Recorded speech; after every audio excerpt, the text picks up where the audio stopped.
Hello there, world of tankers, and welcome to the channel. I'm your host, Droodles Blitz, and in today's video, I'll be showcasing how you can play World of Tanks Blitz like a pro. In front of you, you are looking at my 30-day statistics for Tier 10. I'm sitting at an 80% win rate and 3,300 average damage. I'm actually currently the #1 highest win rate in Tier 10 for the North America server as a whole. I don't know how I am worldwide, because I don't check other servers because I only play on mine.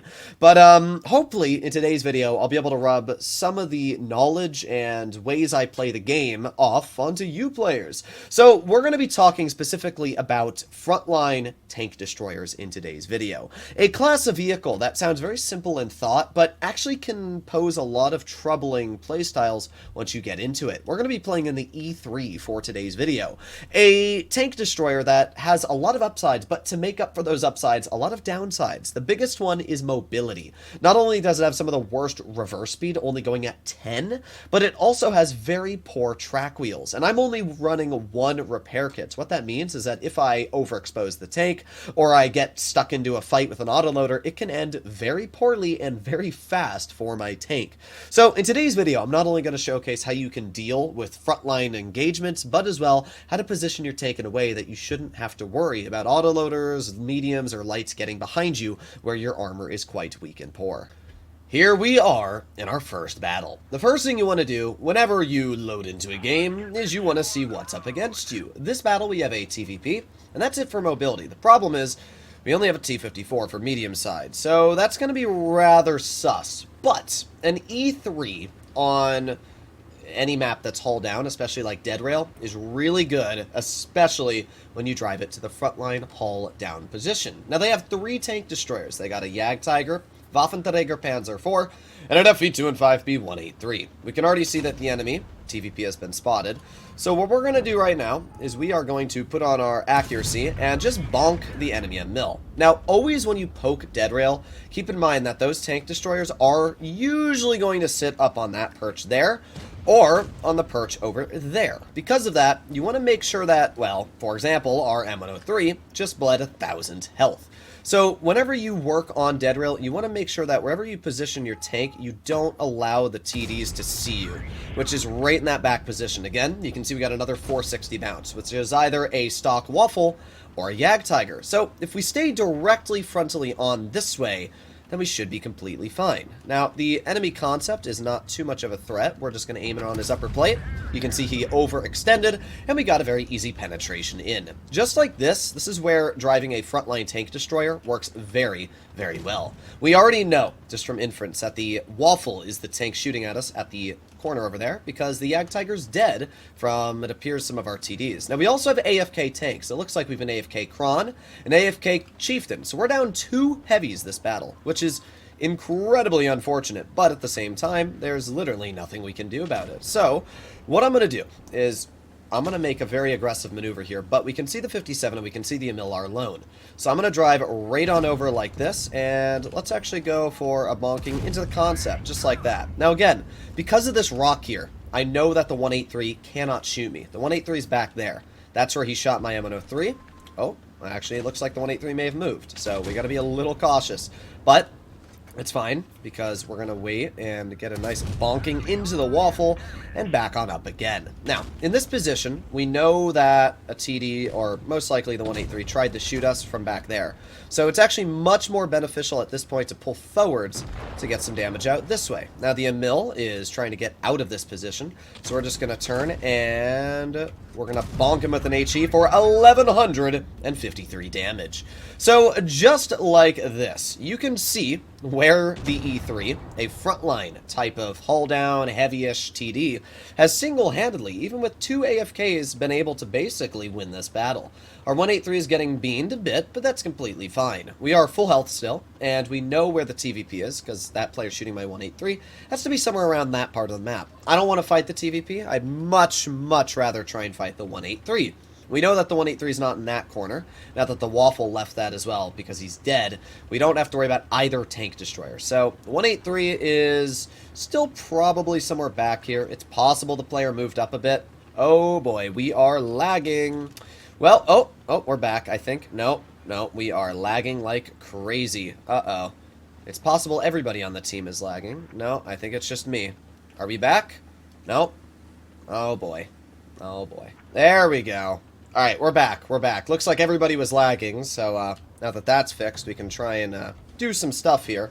The only problem with the lagging in an encounter game is the fact that, obviously, there's encounter, and you can't win based off supremacy cap. So, hopefully that 183 is not sitting in the back, and we're going to be able to... Of course he is. I knew it.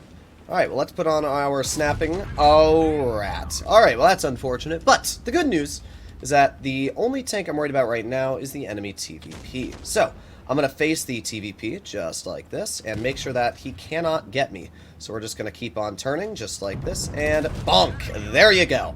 So, to basically sum up what we just did, sorry, I was a little kerfunkled due to the fact that our game just lagged for like a solid minute. I'm going to have to cut that out. But what we needed to do at the end of that game was kill the TVP. That's a big threat. Tank destroyers are not having turrets unless you're in the T30, the E4, but those are specific niche vehicles. A frontline tank destroyer like the E3 is mainly going to benefit when keeping its opponents on the front. A, because you can shoot them, and B, because you're going to have a much higher chance of bouncing shells.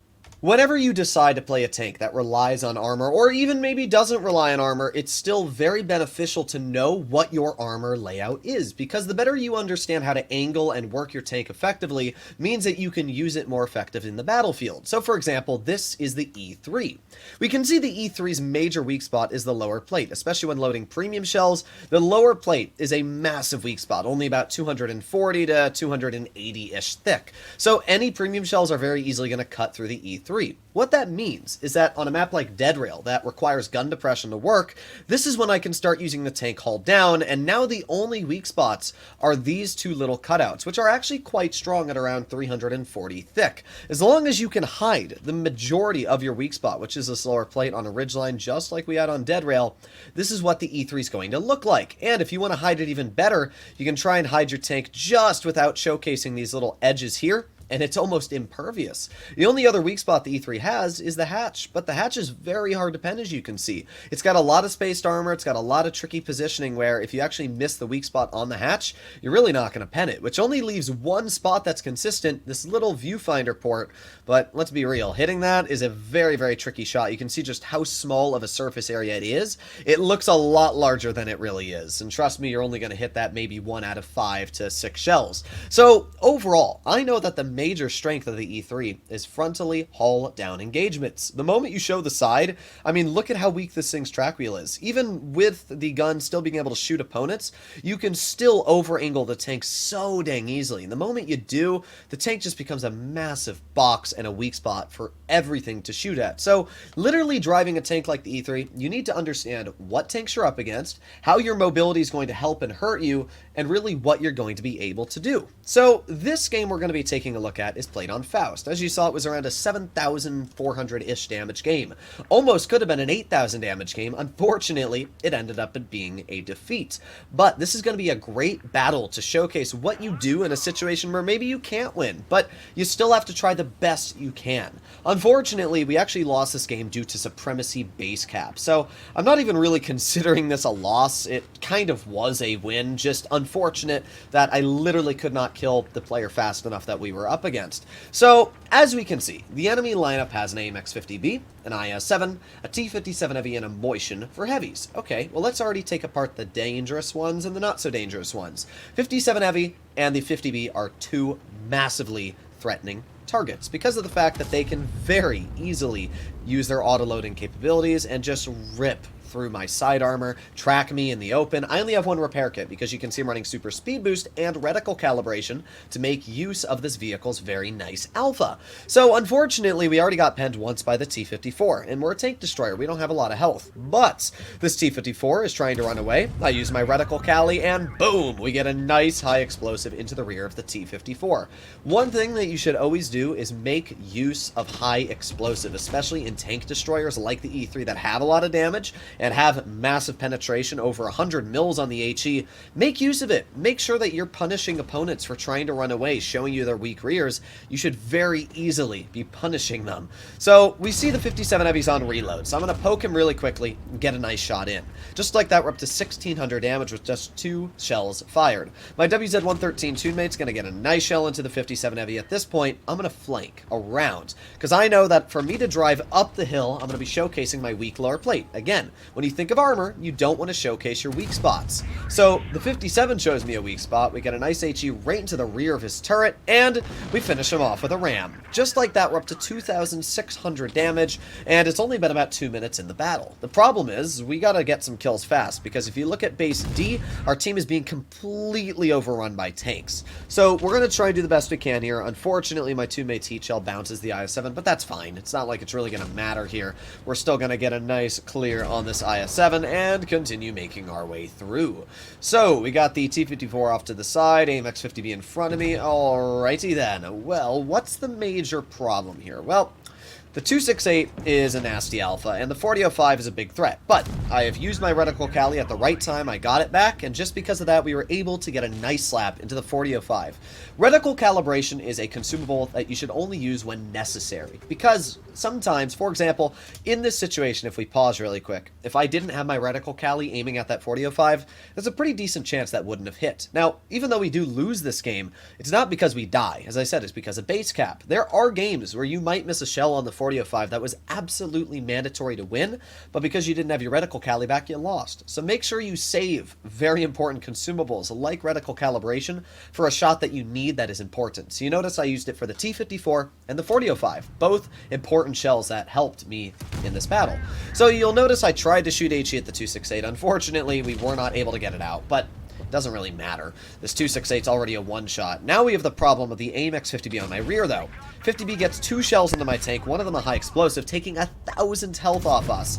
Now we are only at 603 hit points, and they still have a motion I've not seen yet. They have a T-54 that's still alive, and they're going up very fast on base capture. The 50B is the major target I want to kill. The problem is I can't kill the 50B if he's going to run away, and really, a T-54 with easily one-shot health doesn't get one shot. Because of that, it's a massive problem for this game so far.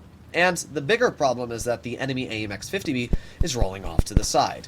This is where being skilled and knowing your limits comes into play. There's a lot of factors on my mind right now. First of all, I have my speed boost back, which means that once I shoot this motion, I can try to speed boost back into cover. But the other problem is, the more I drive out to shoot this 50B, the more of a problem that the motion, the more I try to drive out to shoot this motion, the problem is the 50B is most likely right here. That's where he's undetected. And the problem is, if I shoot this motion, all this 50B has to do is push over here and try to shoot me in the lower plate. So I'm trying to think of what I want to do. You'll notice that I really wanted to just kind of bait this 50B. I'm just waiting right now. And I decide, yeah, it's probably not the best decision to shoot this motion until I get a bit further back. So now that I'm all the way back up here and the 50B can't rush me, now I can get a nice shell into the motion. And, alright, we haven't really lost anything as of yet. The T-92E1 is below and, unfortunately, dies. If that T-92E1 did not die, we actually would have won this game. But, unfortunately, he does. The WZ-113, my teammate, gets bonked by the motion in the roof. A very cringe shot, but not much I can do about it. So at this point, it's a T-54 and a motion versus me. The problem is, you'll notice base cap is just too high. I'm going to clear the T-54. There you go. Pretty easy shell. But again, it just doesn't matter in this time because the base cap is so high. It doesn't matter whether I'm running Rammer or Cali, or even if I pen this guy with HE, it's still going to be a loss. So, we get a nice shot into the motion. He's only got 340 health left, and obviously this would have been the easiest win in the world, but alas, it is a defeat. So, this is a good game to showcase what to do, and even though it is a loss, it's still a great game to really showcase how you can take advantage of your opponents. A vehicle like the E3 is a very tricky tank to drive out of situation, but if you use it correctly, and you manage to use your shells, and your DPM, and your HE, and your Alpha, you can very easily get some incredible games. So, I think the E3 is a great tank, and I think a lot of frontline tank destroyers can greatly benefit from, hopefully, some of the tips and tricks I've told you. Not only does the E3 benefit from what I've told you, but the Minnow, the FE2 and 7 Badger, honestly, the Object 263 has some of these attributes, and even the E4 feature a lot of these strengths. Heck, a vehicle like the 268 version 4 as well, a frontline kind of TD, has these benefits and disadvantages. Really, the best way to know your tank's strengths and weaknesses is just look at them on paper, look at them on Armor Inspector. There's a lot of players out there that will try to say, well, you can read a tank on paper and then it won't play like that. But it is really easy to read what a tank's capabilities are on paper and throw them into an actual situation. And that's exactly what you can do for these tanks here. You can look at a V4's armor, see its capabilities, see its weaknesses, and then try to look at the enemy lineup, see what tanks can pen you, see what can't, see what the best way you can drive it is, and try to greatly excel off that. So hopefully you enjoyed today's video, and if you'd like to see more like it, please consider smashing that subscribe button down below. I'll see you on the next one. Bye-bye.